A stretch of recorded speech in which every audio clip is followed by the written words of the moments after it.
لە ناو چەدابڕاوەکانی سنووری پارێزگای نینەوە گەنجان پشتگیری لە کاندیدەکانی هاوپەیمانی کوردستان دەکەن. گەنجانی قەزای شێخان پشتگیری و بەڵێنی سەرخستنی هاوپەیمانی کوردستان و کاندیدی ژمارە 26 ڕۆنزا زیاد لە بازنەی دووی نینەوە دەدەن. گەنجانی و قەزای دەڵێن متمانەی تەواویان بە کاندیدی ژمارە 26 ڕۆنزا زیاد لە بازنەی دووی نینەوە هەیە. ئەگەر گەیشتە پەرلەمانی عێراق خزمەتی توێژی گەنج دەکات لە ڕووی دامەزراندن و هەلی کار.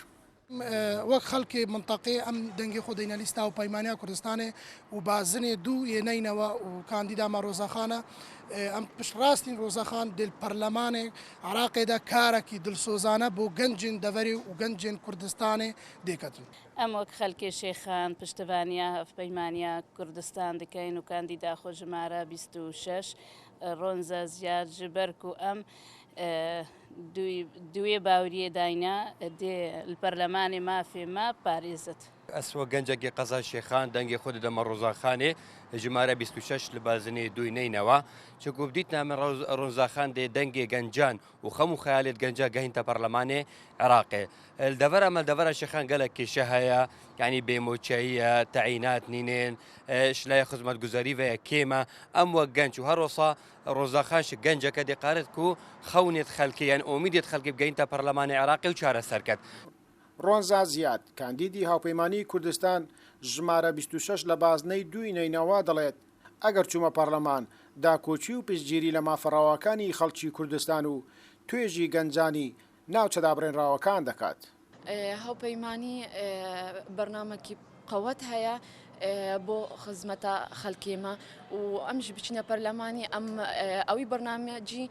جێبەجێ بکەین وەکو تەعیناتە وەکو خزمەت خەڵکێمە وەکو استقرار